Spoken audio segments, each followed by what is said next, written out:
right. Hi, everyone. This is Katie Mills with the Texas Association for Home Care and Hospice, and I'd like to welcome you today to today's webinar, No and Low-Cost Digital Marketing Steps to Ethically Market Your Agency. We're excited to have another great webinar provided by Lyles Parker Attorneys and Counselors at Law, and are grateful for their continued support of TAC and the home care and hospice industry. This webinar qualifies for 1 hour of continuing education for administrators and alternates. And if you did not sign up for this webinar through the TAC website, you may contact TAC in order to order your CEUs. I'd now like to introduce you to our two speakers today.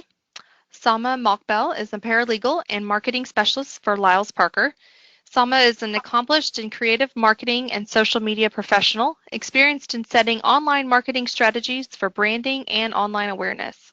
She is highly skilled in search engine optimization, pay-per-click advertising, online marketing campaigns, and social media strategy.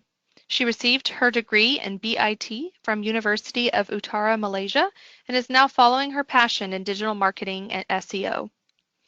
Megan McCormick is an associate at Lyles Parker and received her JD degree from the University of Virginia School of Law. She previously worked for a home health care agency before attending law school and has assisted with a number of home health audits and investigations. Megan has experience with auditing home health and hospice claims, identifying deficiencies, and assisting clients in improving their documentation. Megan also has an extensive experience working on compliance plans and in developing policies and procedures for home health and hospice agencies. I'll now turn the program over to our presenters. Thank you, Katie, and thank you everyone for joining us today. So today we will be talking about, we'll give a brief introduction about SEO. We'll talk a little bit about building your website and how, if you don't have a website yet, we'll talk about what content that you need to put on your website and how to assess your website. I'll talk a little bit about social media, and then Megan will be talking about communication risks in social media. So why is all this important, and why do we just not stick to the old-fashioned way of getting businesses and getting customers? So before, the only way for customers was to find businesses was through the word of mouth and through referrals. But now it's different. Internet allows everyone to have a fair competition. You can now compete with the biggest practices in the country. In the past, so now more than any prior time in the history, the majority of customers are willing to use companies outside of their community. They're willing to even travel out of their states to even for a doctor that they know is good. So now it's more flexible, and it's better for companies or easier for companies to find customers. And the best part is it doesn't take a lot of money to compete. It's the marketplace, the internet now allows you to have a very inexpensive and even free ways to compete with your competitors. And now when we say SEO, when we talk about search engine optimization, what is search engine optimization?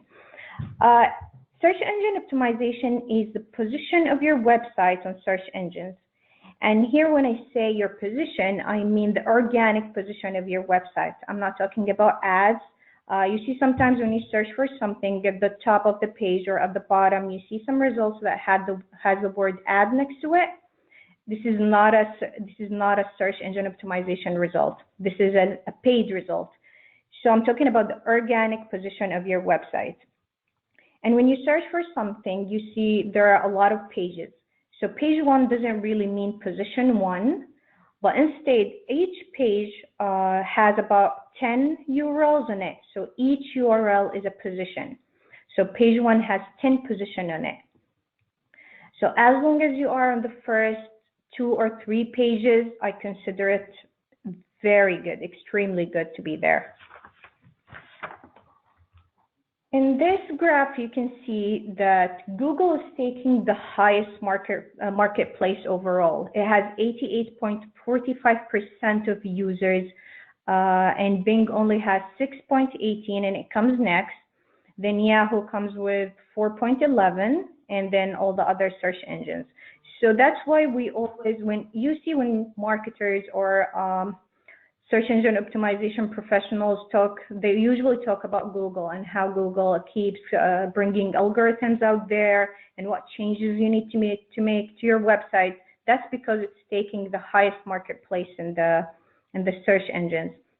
So as long as you keep your website keeping up with Google, you know that you're getting the highest traffic. Now let's talk a little bit about building your website. There are plenty of tools out there to build your website. I personally use WordPress because it's easy to use, it's easy to learn, and it has hundreds of plugins that does almost everything for you.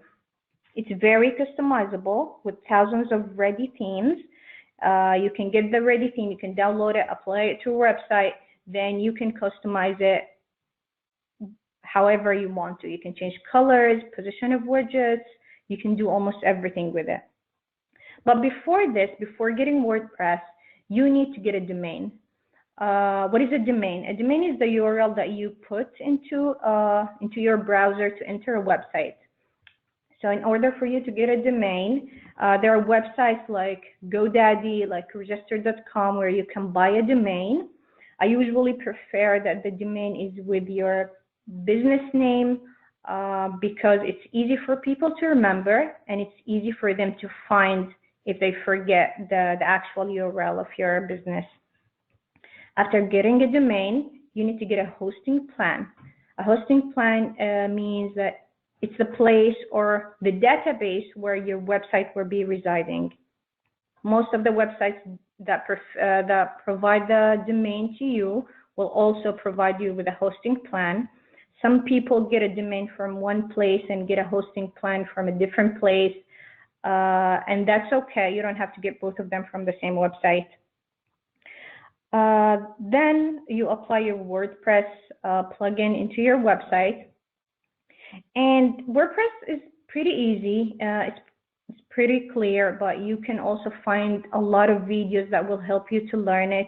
You can find, as you can see here, I have youtube.com. You can find a lot of videos in there, udemy.com, lynda.com, and there are a lot of other websites where you can learn WordPress from. If you're not sure that you can apply or know how to use WordPress, you can always get contractors, and the best place to get them is fiverr.com. You'll find a lot of professionals and experienced people that can help you building your website. Here in this graph, it gives you an idea on the source of visits that usually websites get based on a platform. So desktop, people use their desktops or laptops are 50%, almost 50% of the visits to website come from desktops. The mobile comes next with 42.17, and this keeps on increasing. And I'm almost sure that maybe by next year, mobile will be competing with desktops. That's why you need to make sure that your website is mobile friendly, either by having a responsive website or even building a separate website for your mobile. Just make sure that your website is mobile friendly. Now, as soon as you create your domain, get a hosting plan, put WordPress into your website, before you even start putting content at all, make sure to install Google Analytics into your website. So you will go to this URL that you see on the screen, google.com/analytics. Of course, it's free. Google provides this tool for free. You'll get a similar interface to what you're seeing right now on the screen. Account name can be your business name. It's fine. The website name can also be your business name, unless you have multiple websites. Then make sure make sure to name it based on the website. The website URL is the actual domain that you bought. You'll just put it here. The category, there's a whole list of different categories that you can pick from. After setting up the account, you will get this. There's a tracking ID that you can see highlighted or circled in red. There's the ID, and beneath that you can see a code. So if you're using WordPress, there is a plugin called Monster.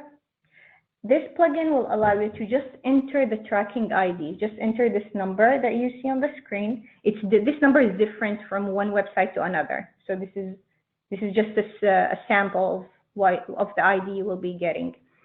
So you will be, if you're using WordPress, you can just install the Monster plugin, and you can just enter this ID, and the Google Analytics will connect automatically to your website.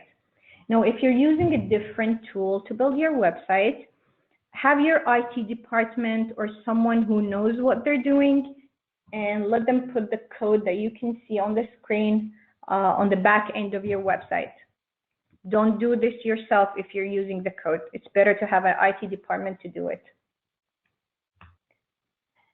Some of the useful metrics that you can get from Google is the number of visits that your website is getting, whether by day, by month, by year. You can even get compare two periods to each other. You can know how many new visitors are getting to your website and how many returning visitors. You can even know the duration of their visits, how long they're spent, or how much they're spending on your website. You can get real-time visitors. You can know right now how many people are on your website at this moment. You get audience analysis, so you can know the gender of the people visiting your website, the age of their age. You can even know from what countries or what states they're coming from, the source of the traffic. So is it coming from Google? Is it coming from social media? Is it coming from a different website? Are people just entering your website manually to their browser and visiting it? All these metrics, you can get it in Google Analytics. You can also know your visitor behavior, which means, for example, they land on your homepage. What is the next page they go to? Where are they dropping? When are they leaving your website? Also, you can know the most visited pages on your website. Now, after you install your Google Analytics, the next important tool to install is Google Webmaster. You need to get Google Webmaster because you need Google to index your website. For Google to see your website, you need this account. Also, it's free. Google provides it for free. This link is clickable. So when you get the slides, you can just click on Google Webmasters. It will take you directly to the website. You'll click on sign up. You'll add your website, which is the domain of your website. And now, why this is important to come after Google Analytics and not before, because you need to confirm the ownership of your website. And in order for you to confirm ownership, you will need your Google Analytics account. Then when you confirm your ownership, you will go to your Google Webmasters account. You'll see somewhere where you can add your sitemap, which is usually your website URL / sitemap.xml, as you can see it on the screen. This is the ownership verification screen. So when you get this screen, you will just choose the Google Analytics option, and you will verify. And as long as you're logged into your Gmail account, where the one you use to create your Google Analytics, then it will just confirm the ownership automatically. Some of the useful metrics that you can get from Webmaster is first, performance. So you can know how many clicks your website is getting, the impressions, which means how many times your website did show up on Google, the average position of your website, and so on. Then coverage will show you if there are any URLs that are not working on your website. So you'll need to check this regularly so you can fix any URLs that are not working on your website. Then there is something called URL inspection. So if you have a specific URL that you need to check if it's working, for example, you wrote an article and it's important for you that it shows up on Google. So you just go to this URL inspection, you put the URL of your article, and you will see if Google did index this page or not. Next thing is links. This section of Google Master will Google Masters will show you how many websites are linking to your website, which is a very important part of your SEO optimization. The more people linking to your website, the better, or the more authorized you are to show up on Google on top results. But you have to make sure those pages are also authorized and they're not just spam pages. Then there is a sitemap section, which is where you will be entering your sitemap URL, and you will see if Google did confirm your sitemap and it's working right. So content. Most people find this is to be the hardest part when creating a website. What do we put on our website? I find articles to be the best way to do that because it's rich in content and it will clearly talk about what your practice is giving. So try to write an article as much as you can, but at least try to write an article a month. Then you can even summarize another article that you wrote somewhere else and you liked. Do not copy paste it. Make sure to rewrite it. Also, you can write about your company news, events you went to, conferences that you attended, or even your company culture, like who went to what, even birthdays or any culture, any company culture that you know that people like to even know the personality of your company. It doesn't have to be very formal. So just create a section on your website that's called company news and talk about things that only relate to your company. Now, assessing your website. There are very important steps that you need to take each time you create a web page on your website. So when you create a page, you need to make sure that you pay attention to these 3 points. Title tag. Title tag is when you search in Google and you see a result, there is a blue title that you see on the top, then a short description beneath it. The blue part is the title tag, and the one under it is the meta description. The title tag needs to be clear. It says what your content is talking about. So if it's I'll put an article as an example. So there's an article. The title tag needs to be, what is this article talking about? Make sure it's not very lengthy because it will be cropped if it's very long. And make sure it has the keyword or the topic that this article is talking about. How are you summarizing this article? Then the meta description needs to not exceed 155 characters because you want to make sure that the description will show up fully on mobile phones. And make sure it also has the main keyword of your article. When I say keywords, think about it is, what would a person type into Google in order for them to find this article or to find my website or my business? And use this keyword in this specific page. There's something called bounce rate, which you will see on your Google Analytics reports. The higher the bounce rate, the worse. So if you have a high bounce rate, means that people are leaving your website before they even view it. So people are going to your homepage and leaving. That's a bad thing. You need to make sure that you have a very rich content for people to stay on your website. Keyword optimization. So if you're using WordPress, there is a plugin called Yoast SEO. It will help you to figure out which keyword is the most suitable for this page. It will give you suggestions. It will tell you what do you need to change in your article. Is it long enough? Is it too short?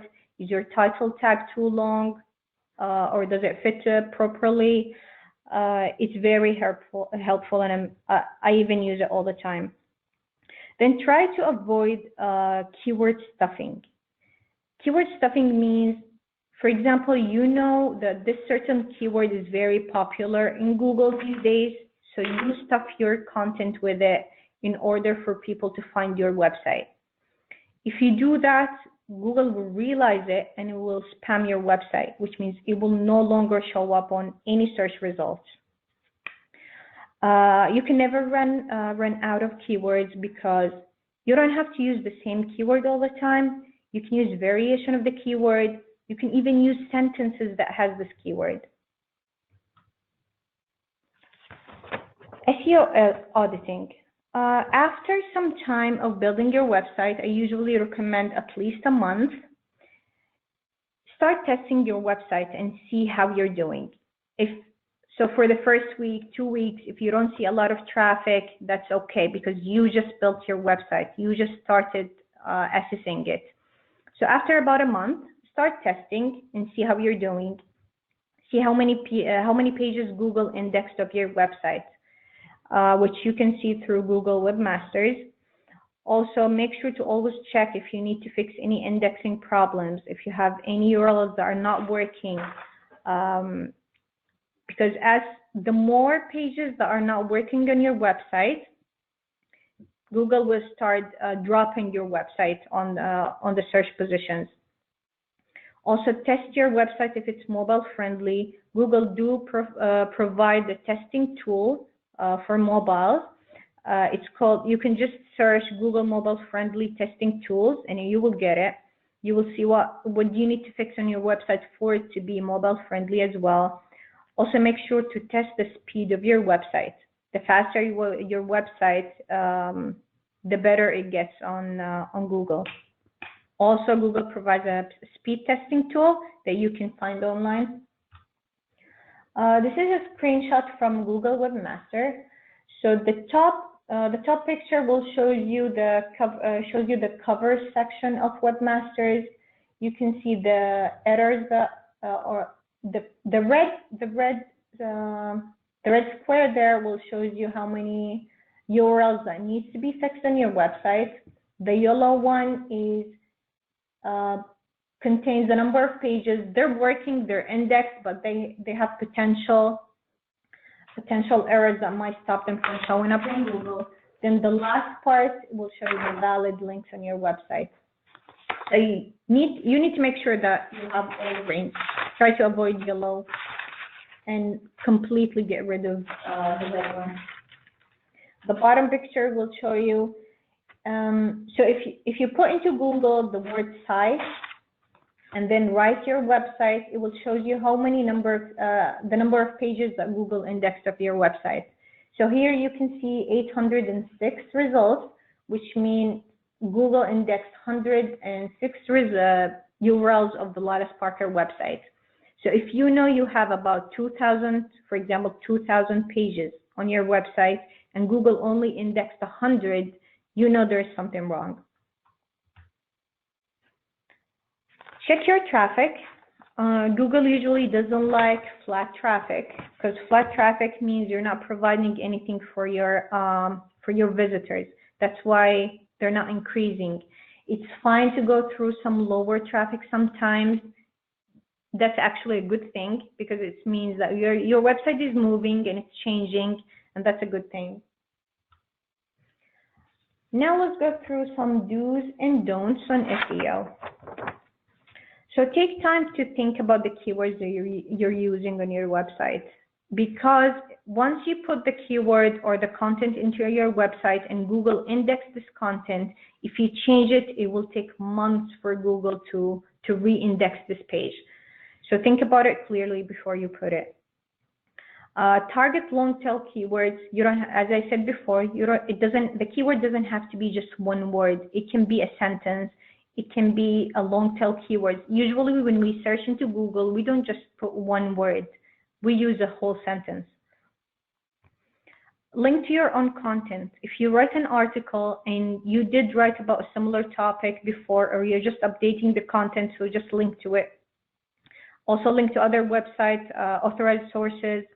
Optimize your image. When you upload an image to your website, do not leave the default name of the image. Always change it. Don't upload a full-size videos into your website. Always embed them. Add the title attribute to your uploaded images, which is something that you can also see with Yoast if you're using it. Test your website speed frequently. You'll need to test it. It's very important. And now some of the don'ts. Don't pay for backlinks. A lot of people out there will tell you that they can get you on top results by putting your links out there on spam websites, which will only drop your website instead of improving the position. As I said, do not use keyword stuffing. Don't use the same title for multiple content, because then Google will not know which one to put and it will just remove both of them. Don't use the same focus keyword multiple times. Instead, use variation of the keyword. Don't copy content, and don't leave the default name of your uploaded images. Now, social media. Sometimes when you search something on Google, it won't always be the actual URL that will lead you to the website. Sometimes you will see a Twitter result, even a Facebook post, or a LinkedIn page, which means it's as important to take care of your social media and your presence on social media just as much as your website. So in the United States, YouTube has 73% of the total users of social media, 73%. That shows you how much important is videos. So try to create videos. It can be informational. It can be you talking about your practice or your agency. And you can upload it to YouTube and link it to your website as well. Facebook has 68% of users. 74% of them use it at least once a day. That's a lot of people using Facebook. Instagram comes next with 35% of users. LinkedIn has 25% of users. Then Twitter has 24% of users. So take some time and see which social media channels are you currently active on. Are you even active on any of them?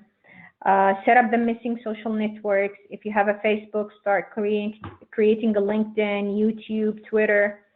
Even if you're not using them right now, create them. You'll need them eventually, I assure you.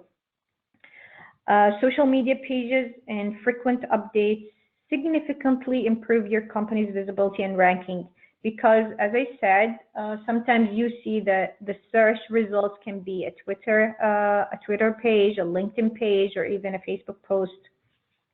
Then check if your networks are optimized. Make sure you have a profile picture, make sure you have a cover picture, link to your website on your social media, add your hours, add your bio, because if someone searches for your business, even if your website do not show up, your social media might. Then you can even measure the amount of traffic you're getting from your social media. In Google Analytics, there's a traffic section where you can see if people are coming from your social media, and it specifically says if it's Facebook or Twitter or any other platform. So now we'll give it to Megan to talk to you about communication risks in social media. Yeah, so the communication risks facing home health and hospice agencies are very broad. To start with, there's possible criminal issues, and those are implications such as under the anti-kickback statute or even under HIPAA. Filing claims could result in claims of identity theft. Ironically, anytime a false claim is given, one of the arguments or some type of fraud case the government makes is that you've also committed identity theft. And the reason why that is there's a 2-year mandatory additional sentence given specifically for identity theft. And that's oftentimes used as a bargaining chip or things like that for settlement. But my point being that there are lots of possible criminal implications from your communications. More commonly, there's civil and administrative issues. So these could be issues under the False Claims Act or administrative actions such as by UPICs or RACs, etc. And these could be, your audits or other issues that could come back to your communications. You also could be looked at for things such as your employment relationships, which could be either how you performed your background checks, whether you performed your exclusion screenings correctly, or how you have designed your employment relationships with marketers especially. Marketers are a hot issue for all home cares and hospice agencies that really could cause a lot of problems. So how your marketers are, whether they're employees or contractors, how you pay them, how you give them bonuses, or how you monitor what they're doing, what training you're providing, all of those issues could come back on you as the administrator or owner of an agency for other risks you could face from your communications. Then there's medical issues, whether or not you're communicating properly informed consent to your patients, dealing with the medical emergencies, if you're receiving proper signed documents, then documentation in general. And documentation is always a problem. The belief for Medicare that if it's not on the chart, it didn't happen. Well, therefore, what you're communicating, how you're keeping it in the record, what is being said and documented, those could all lead to additional risks. And then finally, a disclosure of adverse events. So making sure that you're following, there's sometimes state rules or federal rules that you need to be following for if there's an adverse event to certain medications or actions. So social media has become a part of all of our lives, and at this point, it's pretty much expected that most people and most employees will have some sort of social media, personally or as a business. And as Salma had been going over, ways that you can use social media to your benefit.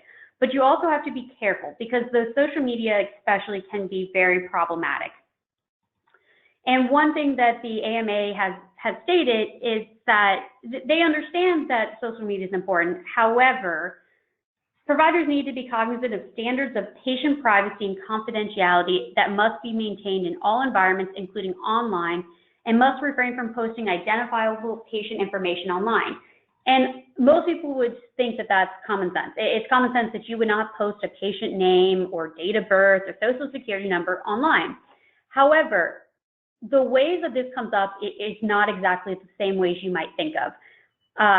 For instance, it could be that you posted a picture of a wound while the patient might have an identifiable feature. It could be a tattoo or something else that would make it where you can identify the patient.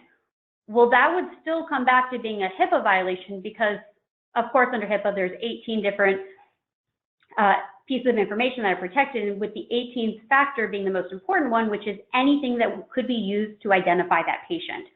So if there is any identifying mark or information, or maybe it's an unusual wound that then helps identify the patient, there's all kinds of other ways that HIPAA could come into your communications online. And you should keep in mind that whatever you post on the internet is likely there permanently.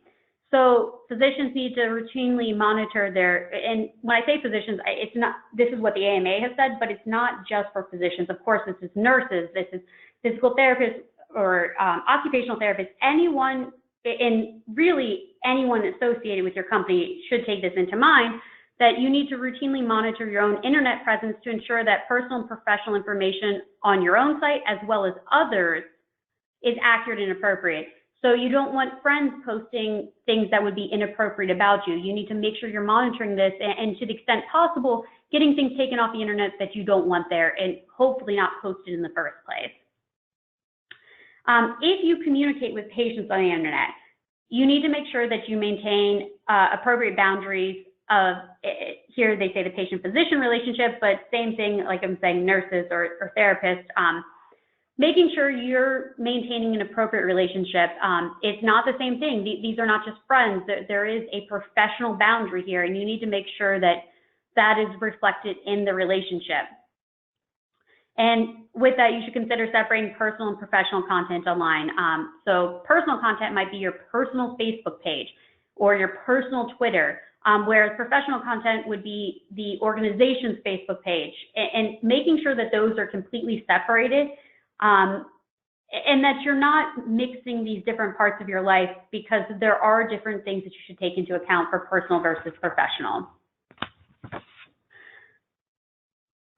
So when you see information that might appear unprofessional online, the AMA has taken the viewpoint that you have a responsibility to bring that content to the attention of the individual who posted it. So if you see something that gives you pause or you think might be inappropriate, you should take the time to go to that individual and discuss with them what they posted. And hopefully that they will understand what you're saying and remove it. However, if they don't take appropriate action and you believe that that behavior significantly violates professional norms, then you should take and report that to the appropriate authorities. Now, that could be a medical board, that could be their boss. It would depend on the situation or what was posted, but you should take an additional step to report that behavior to try to correct it. And you should also recognize that any actions taken online, either by yourself or by someone else that involves you, could negatively affect your reputation among patients and colleagues and have or consequences on your career. And that, of course, is true for the agency itself as well. What is posted, or if there's something that is embarrassing or anything along that line, that reflects back on the employer as well. And so the agency should be aware of what their employees are doing. So a common question I see, and it comes up pretty frequently, is whether or not the agency or the physician can sue Yelp. And the answer really is no, you can't. There's lots of protections given, especially with the Communications Decency Act of 1996, that are done to protect free speech. So this is done to protect everyone's First Amendment rights, and so that way the companies and the online platforms don't try to limit or contain people's chance at free speech. So if a bad review is left on social media, oftentimes people want to know, well, can't I just try to get it removed or respond to it? And in general, if you own a restaurant, the answer is, of course, you can respond to it, address their concerns. If you don't believe they're correct, you can respond to that. However, when it crosses over into healthcare, you guys face a lot of different issues than, say, a restaurant does. Oftentimes, you'll find that in negative reviews given for physicians or home health, they list their own HIPAA-protected information. And as the owner of that HIPAA information, they are allowed to post it. They can post that they have XYZ anywhere they want because it's their information. However, you as the provider cannot respond to that and confirm or deny or say anything about that person's condition, whatever they're talking about. And in fact, even just acknowledging that complaint could be confirming that that person is a patient, which could divulge other HIPAA protected information. So when it comes to actually reviews, you have very little protections or rights to respond to those reviews. And anything you do or say could be viewed as a HIPAA violation. And so how you respond to these or how you take these, it's very important that you have a company policy directed towards it, an idea of what you're going to do. And so like on the bottom of the slide, it says like a provider's inadvertent disclosure of a patient's diagnosis, treatment regimen, or other health protected information would be a HIPAA violation. So even though you're not meaning to divulge this information, by how you confirm or respond to a patient's complaint, you could be confirming any of that information that would be HIPAA protected. And even though the patient brought it up, it does not waive your ability to talk about it too. You still have an obligation to protect it. With marketing, this has always been a problem. How marketers are paid, like I discussed previously, whether you are giving them bonuses based on value or volume. These types of issues come up all the time, but also there comes some issues with whether or not you are crossing the line from marketing to inappropriate conduct or fraud. And of course, you have the right to say who you are, what you do, and some other information about you, some basic advertising information. But there comes a problem where sometimes people go and try to add extra to their marketing materials. And this could be that they, well, something you see more often now is where people actually pay for reviews. It could be that they had a negative review and now they want to bury it. So then they might pay someone to write false reviews about them and to make them seem more positive. Well, using like a shill blogger to write about you or to make comments about you that a reader might reasonably believe are true when you're really just paying for them is fraudulent. And in fact, the New York Attorney General recently took 19 firms and sued them or took action against them and ended up fining them a total of $350,000 for writing these fake reviews. And these companies sell themselves as reputation enhancement or something along those lines. But the point being that you need to make sure that the information you're putting out there is accurate. You cannot be using these companies to make you appear better than you are. You can't pay for reviews. All of these things are things that, while marketing is positive and can result in great outcomes for your company, you need to make sure that you're not crossing that line. And when you're paying for those reviews, that's referred to as astroturfing. A common question that we also come across is about social media policies. And at this point in time, you have to have a social media policy. Every company, but especially any healthcare company, needs to have a social media policy. And that's because, like I said, everyone is on social media.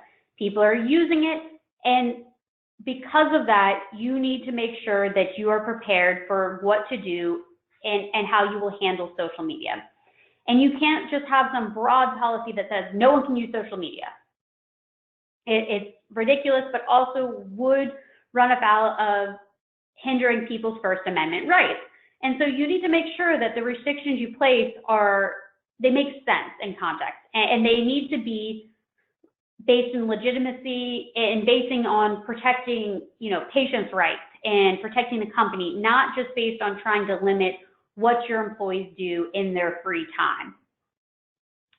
And it's important, so you can look at the Federation of State Medical Boards, which published a social media policy in 2012, and it was titled The Model Policy Guidance for the Appropriate Use of Social Media and Social Networking in Medical Practice. And this policy is a good source to look at. Now, keeping in mind that this was written in 2012, and there could be some more things that you need to think about or incorporate, but it's at least a starting point to drafting your own policy. Also, of course, you can go online and they have more guidance there, or you can contact an attorney to help you draft it to ensure that you are protecting the company while also protecting the employee's rights. A couple things to keep in mind and maybe incorporate into your policy, like I mentioned before, making sure you're not infringing on employees' First Amendment rights, but also don't post anything that you would not be willing to place on a billboard. So having that being part of your policy is encouraging employees to not post information that they would not be willing to have come back to them and to be linked to. You need to take special care in making statements about health outcomes, success rates, or other statements that could be challenged by patients or competitors. Saying that you are the #1 agency in your area without anything to back it up, or the #1 agency for hip replacements, or whatever it is that you are going to claim, you should be able to back up that information based on actual statistical data, and it should be based on something. And like I said, or in that same vein, statements regarding services you provide should be factual and verifiable. You shouldn't say that you provide infusions when you have no ability or skills in order to do so.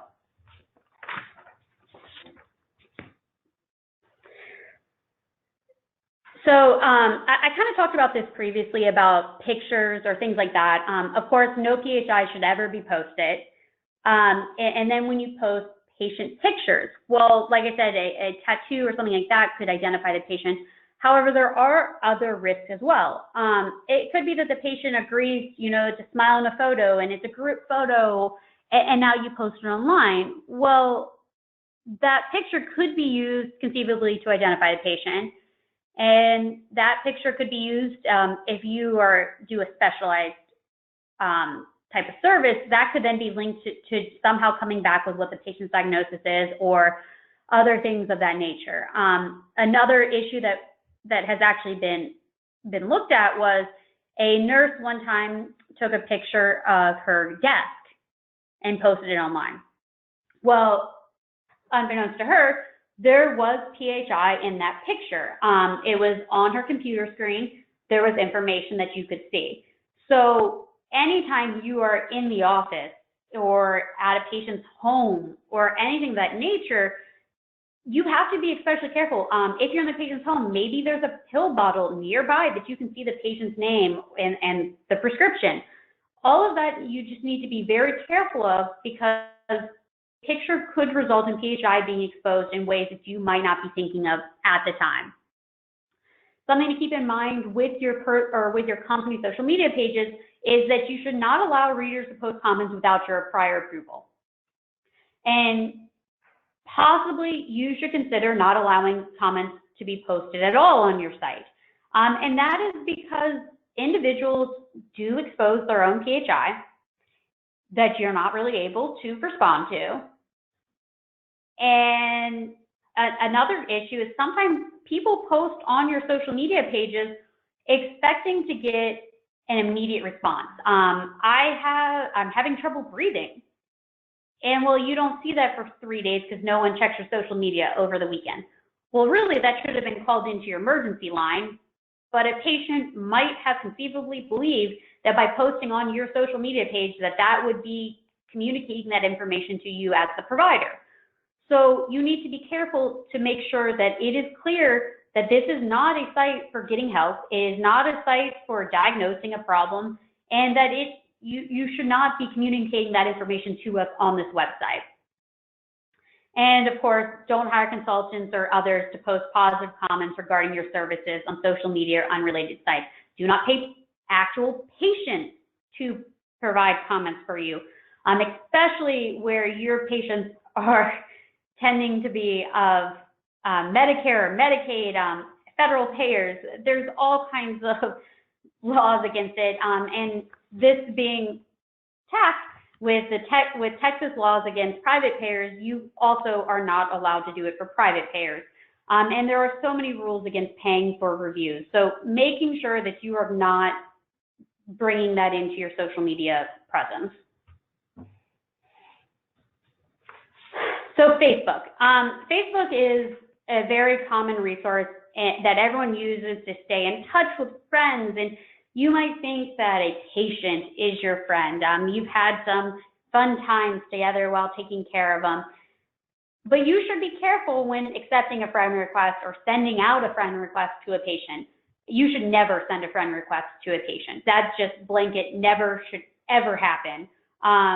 It puts a patient in an uncomfortable position where they might feel like they have to accept it.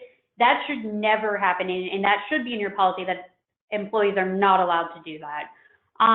But accepting a friend request from a prior patient or current patient is also incredibly problematic. If you accept that friend request, you could argue that it's showing that that person might have been a patient of yours, which would be HIPAA protected information. So how you handle those situations and what policy you draft and create, which of course you should run through your legal counsel to make sure it's appropriate for your state, and those will be affected by state and local policies on what you can do. You should just keep in mind that the idea of friending or accepting friend requests from a patient is problematic. You also should be aware that you need to keep relationships professional. If you cross that line between a personal and professional relationship with a patient, that's again very problematic. Like I said, they're not your friends, they are a patient. And that should be clear in your interactions. And there's certain situations where that can lead to very inappropriate situations or power dynamics that definitely needs to be kept into mind on how your company is going to address these.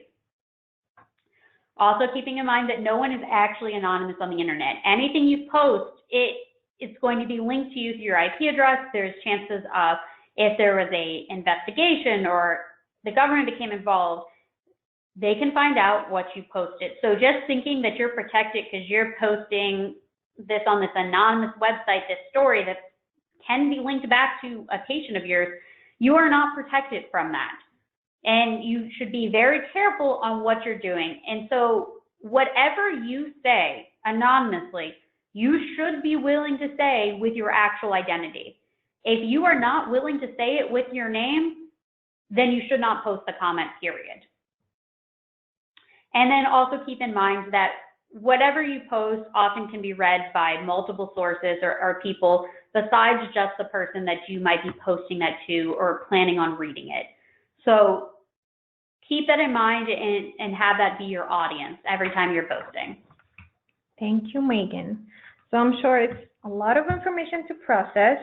So anytime you have any more questions, you can reach me and Megan with the information that you see on this last slide. Now, we'll give you a minute to ask any questions if you have, since we have some time. So please go ahead and ask.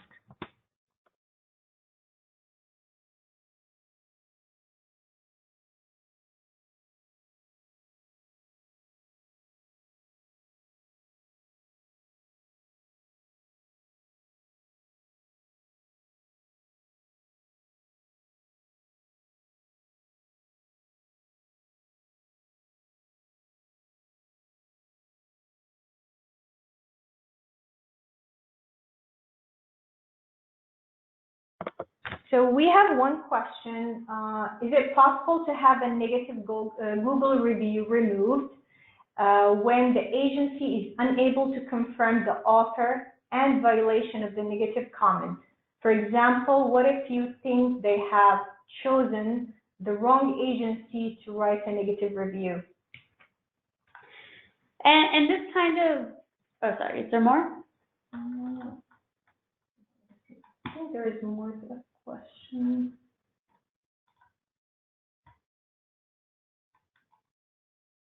Okay. So this kind of goes back to what I was discussing before and about responding to negative reviews. And the fact is that for the most part, the answer is no. Google's not going to remove the review.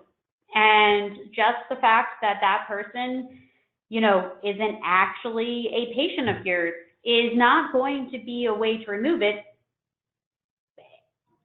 I mean, it really puts you in a really bad position because there is not really much you can say or do to actually get a negative review removed. And so you could try, you can speak to Google, you can talk to them about removing it, or Yelp or whoever, but most of them take the viewpoint that no, they won't remove the reviews unless you can prove that it was wrongfully posted. Yeah, and the only person who can remove it is the person who wrote it. So maybe if you can get in touch with this person or this agency, then you can talk to them and understand what went wrong. Another question we got, do you have any guidance on disciplinary actions related to social media policy violations? Yeah, well, if you violate a social media policy, you should, I mean, in your social media policy or in your compliance plan overall, in your policies and procedures, you should have outlines for what your disciplinary steps are going to be. You know, for a violation of course, keeping in mind that violations and the magnitude of them are going to change. If a employee of yours goes online and violates social media policy by posting, you know, the name, address, and social security number of one of your patients, I mean, there really should only be one option. That would be firing the employee. So we don't have like a step-by-step guide, but that should be covered in your policies and procedures for how you would handle these situations. If the employee just posts something that might be, you know, slightly problematic, or you're just a bit concerned by it and you want to discipline them, then I'd recommend you write a formal write-up of the situation, document what occurred, have the employee sign the documentation of what occurred, and that you put them a warning that whatever the next step would be. If that is dismissal, well, then that would be documented in there that the employee understands what's going to happen. I would also provide training. You need to be providing training to all of your staff on your policies and procedures at least yearly, and going over your social media policy and will provide a valuable resource, and having everyone sign off that they received this training for if you're actually going to discipline someone in the future, because now you can demonstrate that they actually received the training and this is not news to them what you're punishing for.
So another question we got is, we post pictures of patients on our social media pages if they're giving us approval to have their pictures taken. For example, if one of our clinics takes the patient's birthday cake on their 100th birthday, our legal advisor's viewpoint has always been that if the patient agrees to be photographed, and we're not using it for commercial purposes, we're not doing anything wrong. Do you agree? Well, one thing I would state is any agreement to be photographed or placed online should be in writing. But also you should keep in mind that no matter what, I do think that there is some risk involved with it, because the argument that it's not for commercial purposes isn't exactly fully correct, because you wouldn't be posting it if you were not using it to try to advertise yourself. So I think that it would depend on a lot with the circumstances and how it's designed and what the patient is actually agreeing to, and making sure that the patient, is able to consent to that. But I do think that there are some problems with photographing patients. It's also why you'll find oftentimes home cares and hospices don't use actual patients in their photos. They will use staged photos that they post online for marketing purposes. And they don't use actual patients of patients for fear of violating HIPAA, or fear that the patient's consent could be revoked, or that it wasn't freely given. Okay, thank you, Megan. With that, I guess we conclude our session. For those of you who's asking about the presentation, it will be sent to you within 24 hours. And if any other questions do come up, you can contact us with the contact information that you see on the last slide. Thank you, and see you next month.